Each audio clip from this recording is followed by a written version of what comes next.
I love using these on my tree. So what I'm going to do is I'm going to start at the top and I'm going to go all the way around the whole tree, looping it down like a downward spiral.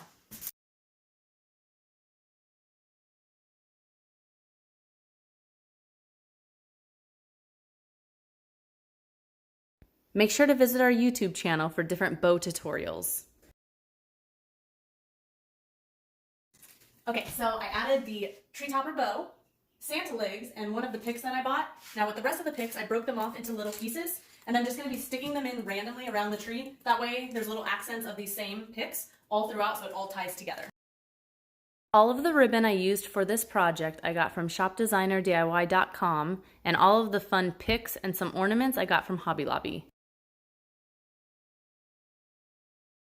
I hope you enjoyed watching. Make sure to subscribe to our YouTube channel for more free tutorials.